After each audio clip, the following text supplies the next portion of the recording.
Musa meminta izin untuk mendampingi dan mengikuti Khidir. Namun, keinginannya itu diragukan oleh hamba soleh itu.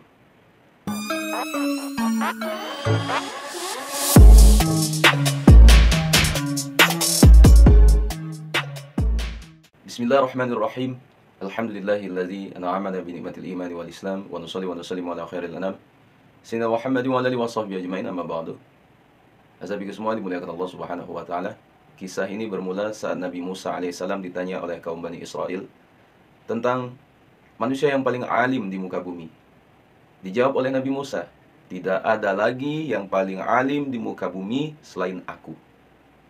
Akibat jawaban itu, Nabi Musa alaihissalam ditegur Allah. Tak hanya itu, Allah Subhanahu wa taala juga menurunkan wahyu kepadanya. Sesungguhnya aku memiliki seorang hamba di pertemuan dua samudra yang lebih alim darimu. Nah, Zabiku semua, Nabi Musa menjadi penasaran. Wahai Tuhanku, bagaimana aku bisa bertemu dengannya? Allah Subhanahu wa taala menjelaskan, bawalah olehmu seekor ikan, lalu simpan dalam keranjang. Di mana ikan itu menghilang, di sanalah hamba itu berada. Hamba dimaksud tak lain adalah Nabi Khidir alaihissalam. Nah, azabiku semua dimuliakan Allah. Singkatnya, Nabi Musa alaihissalam mengambil seekor ikan, lalu memasukkannya ke dalam keranjang. Setelah itu, dirinya itu berangkat ditemani seorang pemuda muridnya yang bernama Yusha bin Nun.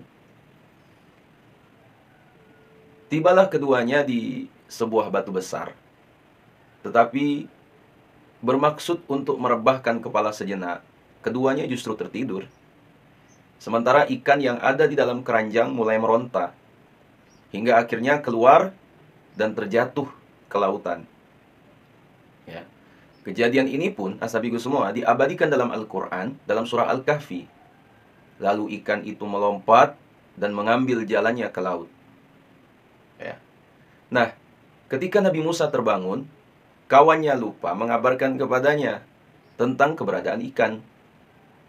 Keduanya justru melanjutkan perjalanannya selama sehari semalam. Keesokan harinya, Nabi Musa alaihissalam baru berkata kepada muridnya, bawalah kemari makanan kita, sesungguhnya kita telah merasa letih karena perjalanan kita ini. Azabiku semua dimuliakan Allah Subhanahu wa taala. Semula memang Nabi Musa seperti yang tidak mendapati rasa letih, hingga tibalah di tempat yang diperintahkan Allah Subhanahu wa taala dan bertanya demikian. Ya, muridnya lantas menjawab, tahukah engkau, tak kala kita mencari tempat berlindung di batu tadi, sesungguhnya aku lupa bercerita tentang ikan itu, dan tidak ada yang melupakanku kecuali syaitan, dan ikan itu mengambil jalannya ke laut dengan cara yang sangat aneh. Benar sekali, ikan itu mengambil jalannya di laut, sehingga Nabi Musa alaihissalam dan muridnya pun terheran-heran. Nabi Musa kembali berkata, itulah tempat yang kita cari. Akhirnya, sahabatku semua, keduanya pun kembali mengikuti jejak mereka semula. Keduanya menyusuri jejak mereka semula hingga sampai lagi di tempat baru yang besar. Tiba-tiba ada seorang pria yang berselimutkan sebuah kain. Nabi Musa alaihissalam pun mengucap salam dan dijawab oleh pria berselimut yang belakangan dikenali sebagai Khidir itu, bagaimana salam di tempatmu? Nabi Musa lalu memperkenalkan diri, aku adalah Musa. Ditanya oleh Khidir alaihissalam, apakah Musa kaum Bani Israel? Musa menjawab, benar, aku menemuimu agar engkau mengajariku sebuah ilmu. Kemudian asabiku semua dimuliakan Allah, Musa meminta izin untuk mendampingi dan mengikuti Khidir. Namun, keinginannya itu diragukan oleh hamba soleh itu. Sesungguhnya kamu sekali-kali tidak akan sanggup sabar bersamaku, wahai Musa. Sebab aku memiliki sebuah ilmu Allah yang telah diajarkan kepadaku, namun tidak engkau ketahui. Begitu juga engkau memiliki ilmu Allah yang telah diajarkannya kepadamu, tetapi tidak aku ketahui. Azabiku semua dimuliakan Allah. Nabi Musa pun berusaha meyakinkan Nabi Khidir alaihissalam. Insya Allah, engkau akan mendapati aku sebagai orang yang sabar. Dan aku tidak akan menentangmu dalam sesuatu urusan pun. Nah, secara tidak langsung, Nabi Khidir alaihissalam menjanjikan kepada Nabi Musa bahwa kemampuannya untuk bersabar ditentukan oleh perkenan dan kehendak Allah Subhanahu wa Ta'ala. Tak lupa, sang hamba memberi persyaratan kepada Nabi Musa alaihissalam agar tidak bertanya apa-apa kepadanya sampai dirinya menjelaskan semua alasan di balik apa yang dilakukannya. Jika engkau mengikutiku, janganlah engkau menanyakan kepadaku tentang sesuatu apapun sampai aku sendiri menerangkannya kepadamu. Nah, sahabatku semua dimuliakan Allah. Berjalanlah Nabi Musa dan Nabi Khidir menyusuri pinggiran pantai. Ya, saat ingin menyeberangi pantai yang lain, keduanya mendapati kapal kecil yang tengah mengangkut para penumpang. Untungnya, para awak kapal telah mengenali Nabi Khidir alaihissalam. Singkatnya, mereka pun membawa Khidir alaihissalam dan Nabi Musa alaihissalam menuju pantai yang dituju tanpa diminta imbalan apapun. Di saat demikian, keduanya melihat seekor burung yang hinggap di pinggir kapal. Lalu sang burung meminum sedikit air laut dengan paruhnya. Nabi Khidir alaihissalam berbisik kepada Musa, "Demi Allah, tidaklah ilmuku dan ilmumu di sisi Allah kecuali seperti air laut yang diambil burung itu dengan paruhnya." Azabiku semua dimuliakan Allah. Di saat keduanya berada di dalam kapal, Nabi Musa merasa heran luar biasa karena melihat Nabi Khidir melubangi kapal tersebut dengan melepas salah satu papannya. Nabi Musa pun lupa dan ingkar akan janjinya. Dalam pikirnya, setiap kerusakan di muka bumi adalah kejahatan. Dan kejahatan lebih berat lagi karena dilakukan kepada orang-orang yang telah berbuat baik kepada dirinya. Dan sahabatku semua dimuliakan Allah, Nabi Musa lantas menanyakannya, "Mengapa engkau melubangi perahu itu yang akibatnya akan menenggelamkan penumpangnya? Sesungguhnya engkau telah berbuat satu kesalahan besar." Di sana, Nabi Khidir alaihissalam mengingatkan Nabi Musa alaihissalam akan janjinya. "Bukankah aku telah berkata, sesungguhnya engkau sekali-kali tidak akan sabar bersama dengan aku?" Dan sahabatku semua, pertanyaan Nabi Musa yang pertama dilakukannya karena lupa.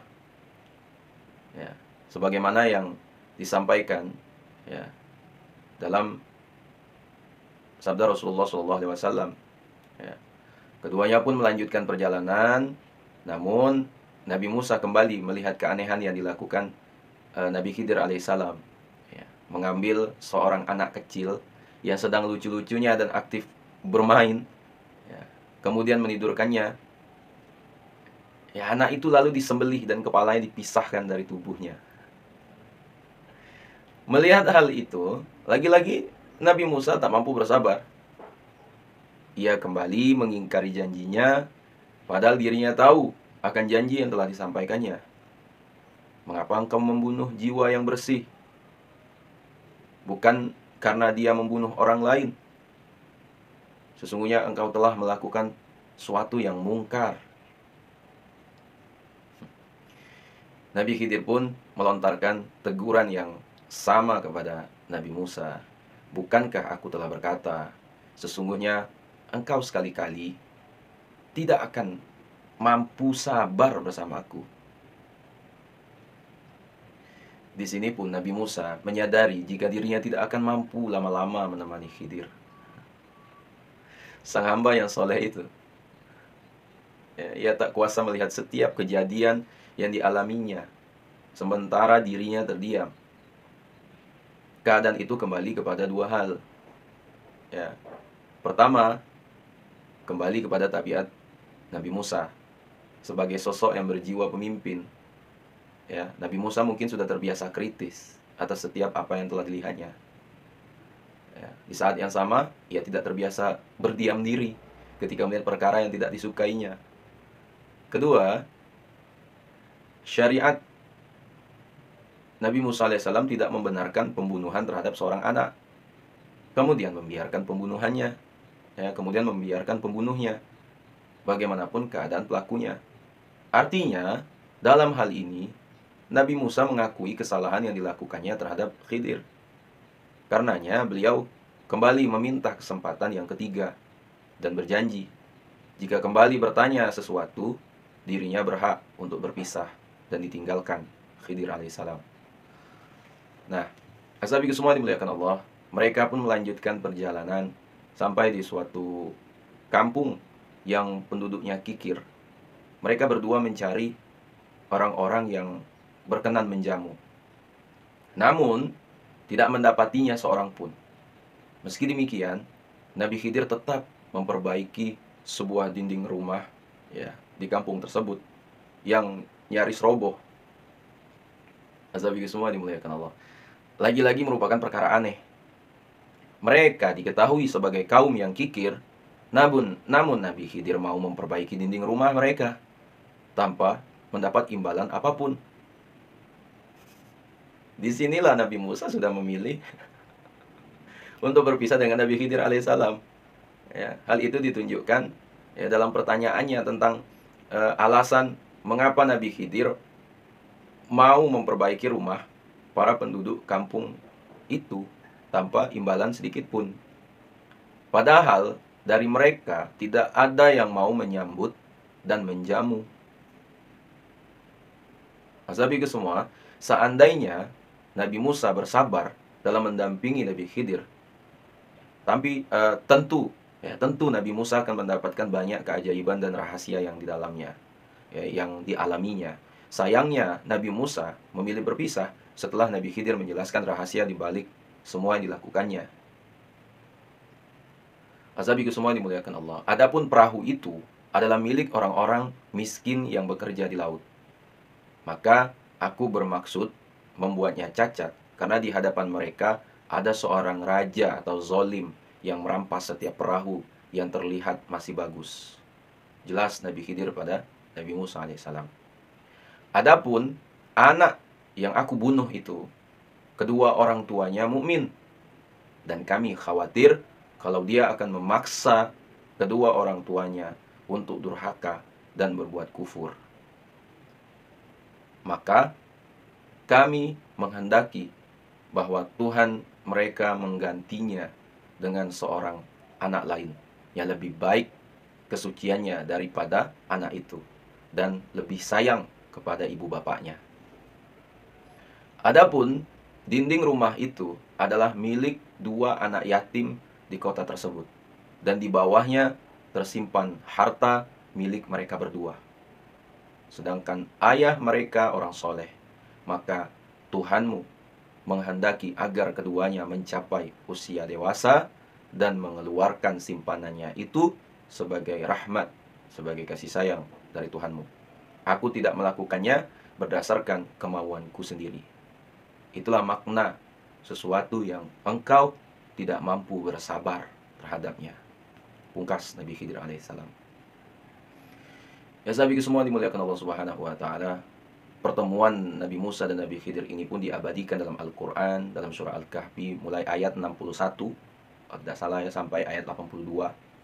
Dan kisahnya diriwayatkan pula oleh Imam Al-Bukhari dalam kitab Al-Ilm dari Ibnu Abbas, dari Ubay bin Ka'ab, tepatnya dalam bab Mazukira Zahab Musa fi Al-Bahr ila Al-Khidir, juz 1 halaman 168, nomor hadis 74. Diriwayatkannya pula dalam Babul Khuruj fi Talab Al-Ilm, juz 1 halaman 174, nomor hadis 78, dan dalam bab ma yustahab li alim idza suila ayyun nas alam fayaqilu al-ilm ila Allah, juz 1 halaman 217, nomor hadis 122. Nah, ashabiku semua dimuliakan Allah Subhanahu wa taala, hikmah kisah Nabi Musa dan Nabi Khidir. Ya, dari kisah ini ada sejumlah pelajaran yang dapat kita petik. Yang pertama, kita sangat dianjurkan untuk berdiskusi atau berdialog dalam urusan ilmu. Kemudian yang kedua, Seorang alim diwajibkan menyebarkan ilmu yang dimilikinya kepada orang lain. Kemudian yang ketiga, ya, perjalanan menuntut ilmu merupakan perjalanan istimewa. Ya, Nabi Musa alaihissalam sendiri menempuh perjalanan yang cukup melelahkan demi menemui seorang yang lebih alim dari dirinya. Ya. Kedudukan dan keutamaan dirinya, ya, tidak sampai menghalangi Nabi Musa alaihissalam untuk menemui dan mengikuti orang yang diharapkannya memberikan ilmu. Ya. Kemudian kita disyariatkan untuk melayani dan mengabdi kepada ahli ilmu dan pemilik keutamaan. Ya. Yusha ibn Nun misalnya, ia mengabdi kepada Nabi Musa. Begitu pula Anas bin Malik juga melayani Rasulullah SAW. Ya. Dan seorang hamba diperkenankan bercerita rasa lelah, kesulitan yang dialami, atau keadaan penyakit, ya, dengan catatan tidak membenci atau menyalahkan takdir yang telah ditetapkan untuk dirinya. Ya. Kemudian Nabi Khidir juga tidak mengetahui perkara ghaib kecuali yang telah diberitahukan Allah Subhanahu wa taala kepadanya. Ya.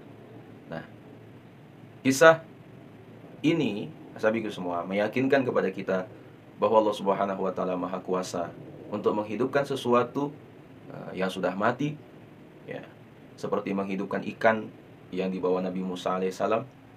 Dan melalui kisah ini yang tertera dalam hadis ini, kita diajarkan untuk tetap bersikap lemah lembut kepada pengikut atau pelayan kita. Ya, contohnya sikap Nabi Musa alaihissalam terhadap muridnya yang lupa, ya, mengabarkan akan hilangnya ikan. Ya. Dan nasabiku semua, Nabi Khidir telah melubangi kapal dan membunuh seorang anak. Namun kemudian dikabarkan bahwa apa yang dilakukannya semata-mata perintah dan kehendak Allah Subhanahu wa taala sebagai bentuk kasih sayangnya. Ya. Dan nasabiku semua, seorang yang bermaksud mengerjakan sesuatu di masa yang akan datang, ya, disunahkan mengucap insya Allah, yang artinya jika Allah menghendaki. Ya. Nah, sahabatku semua dimuliakan Allah, di antara etika seorang murid atau santri di hadapan gurunya adalah menunjukkan sikap sabar dan menaati setiap perintahnya. Dan kisah ini yang tertera dalam hadis menunjukkan betapa kecilnya ilmu manusia di hadapan Allah. Ya, di dalamnya disebutkan bahwa Nabi Khidir berkata kepada Nabi Musa, "Tidaklah ilmuku dan ilmumu di sisi Allah kecuali seperti air laut yang diminum oleh burung itu, ya, dengan paruhnya." Dan hikmah Allah Subhanahu wa taala yang ditetapkan bagi para hambanya ternyata tidak terlihat. Ya. Baru kemudian hikmah yang semula dianggap buruk dan ujian oleh seseorang itu yang menjadi kenikmatan dan kebaikan. Sahabatku semua, Allah mempersiapkan anak yang soleh, ya, dengan kesolehan orang tuanya. Ya, dalam kisah ini dikatakan bahwa Nabi Khidir, ya, memperbaiki dinding yang nyaris roboh, ya, tujuannya untuk melindungi gudang harta yang ditinggalkan kedua orang tua untuk anak-anaknya. Ya. Kita juga harus, sahabatku semua, selalu menisbahkan kebaikan kepada Allah Subhanahu wa taala. Di saat yang sama, kita juga tidak diperkenankan menisbahkan keburukan padanya. Kita diperbolehkan melakukan sesuatu yang bahayanya lebih ringan demi menghindari bahaya yang lebih berat. Ya. Kita tidak dilarang untuk merusak, ya, sebagian harta demi menyelamatkan harta yang lebih banyak. Dan sahabatku semua, saat bepergian kita disyariatkan untuk membawa pembekalan. Ya. Setelah menempuh perjalanan panjang, yaitu Nabi Musa meminta muridnya, ya, untuk mengambil makanan yang dibekalnya. Dan juga seseorang harus berhati-hati, yang mengingkari pendapat para ahli ilmu dan orang soleh. Ya. Berusahalah untuk mencari dasar pandangan dan alasan mereka mengapa bertentangan ya dengan dugaan orang kebanyakan. Ya, saya pikir semua dimuliakan Allah, mungkin itu dapat saya sampaikan pada storytelling kita pada kali ini. Ya, sekiranya video ini bermanfaat, jangan lupa share pada orang kita cintai, dan juga jangan lupa share ke akun media sosial kalian yang lainnya. Wallahu a'lam. Assalamualaikum warahmatullahi wabarakatuh.